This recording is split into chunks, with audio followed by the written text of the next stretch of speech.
Hey everyone, B here. We've been working with a lot of similar figures lately, and in our last lesson, we learned that in order for two figures to be mathematically similar, all the corresponding angles need to be congruent, and all the corresponding sides need to be proportional. But I'm wondering, do we have to compare every single pair of sides and angles to determine similarity?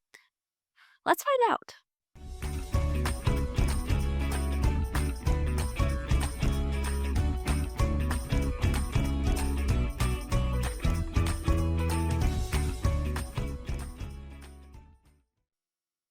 So, we want to know whether we need all the angles and side lengths to determine similarity. What if, for example, all we have are two of the corresponding angle measurements in each triangle? Could that be enough information? Start by scanning the first QR code in your guided notes to investigate. Pause the video while you work and answer the questions in your guided notes.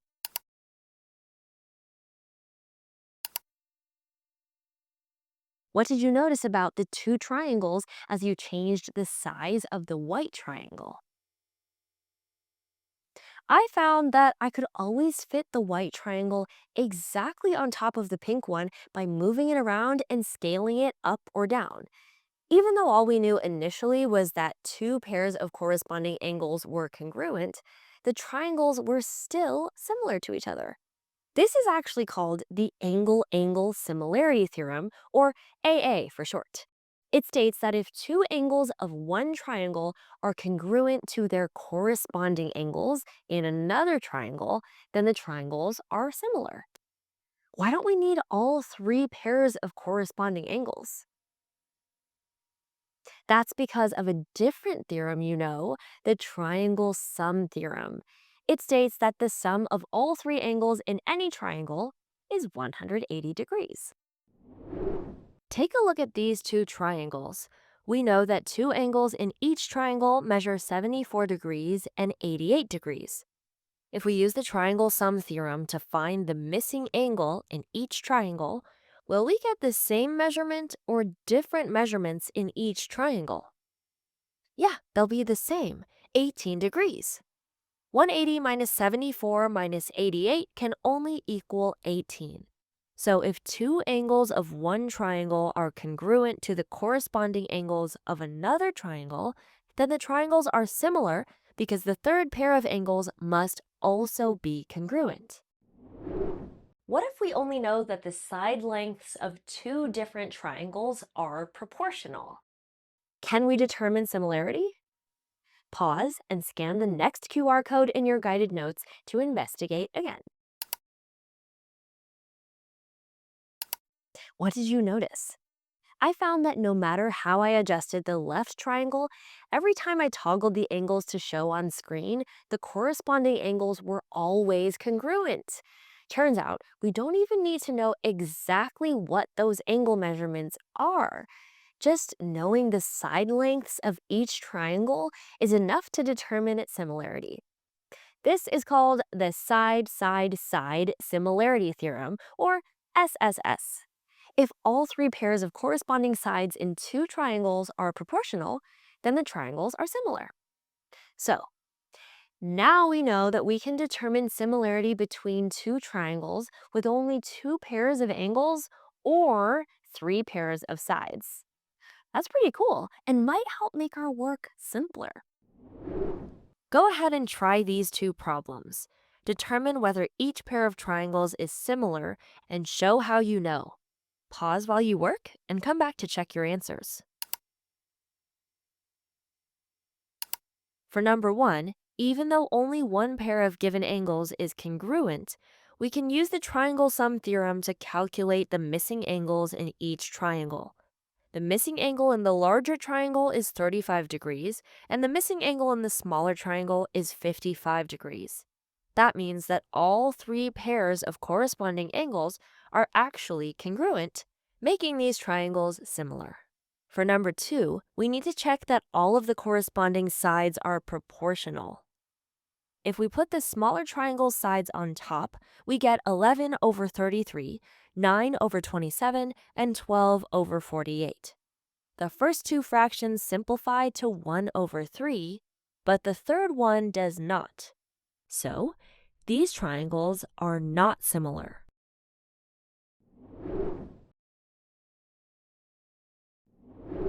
Before today, we needed all three pairs of corresponding sides and angles to determine whether two triangles were similar.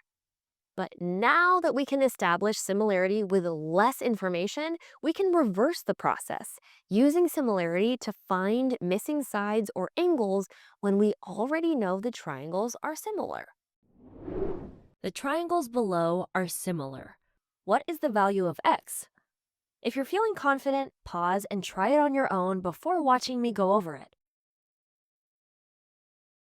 Because these triangles are similar, we know that the side lengths are all related by the same scale factor.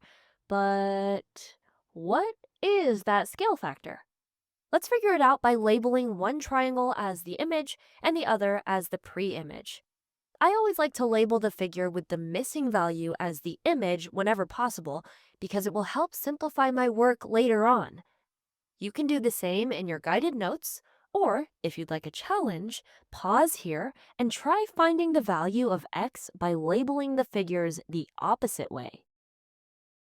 If the top triangle is the image and the bottom is the pre-image, what ratios can we use to find the scale factor?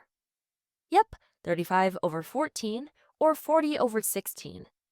When we divide 35 by 14 or 40 by 16, we get a scale factor of 2.5 to go from the smaller triangle to the larger triangle. Next up, we'll take the scale factor and the side that corresponds with x and put it into the equation that relates a pre-image to an image. Pre-image times scale factor equals image. To complete the equation, we need to identify the side that corresponds with x. Which side is that? Yep, it's 8. So our equation will be 8 times 2.5 equals x. Now all we have to do is multiply. What is 8 times 2.5? Yep, 20. So the missing side in the larger triangle is 20 units long. If you labeled your image and pre-image in the opposite order, your work would have looked like this. This is why I prefer to label the figure with the missing value as the image. I don't have to use any inverse operations when I solve the equation. But as you can see here, we can get the same answer either way as long as we keep track of our image and pre-image. Try these last two on your own. For each pair of similar triangles, find the missing side or angle measurement. Pause while you work. For number 4, we know that corresponding angles in similar figures are congruent.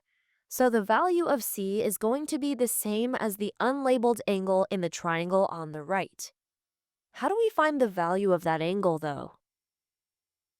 Exactly, using the triangle sum theorem and subtracting 79 and 79 from 180.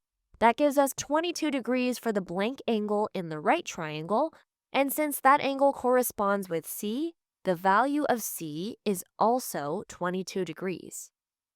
For number 5, since we're trying to find a missing side, we'll need to find the scale factor. So let's start by labeling one figure as the image and the other as the pre-image so that we can calculate a scale factor.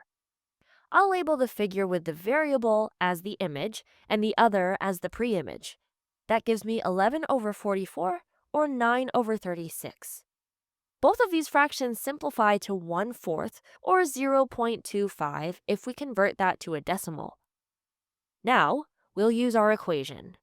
58 corresponds to our missing side, W, and our scale factor is 0.25. So, W equals 14.5. Wow, we learned so much today about similar triangles. Now we can determine similarity with less information and use similarity to find missing side and angle measurements. Nice work! Finish up your guided notes and head over to the online practice to keep sharpening these skills. And remember, math is everywhere. Keep exploring. I'll see you next time.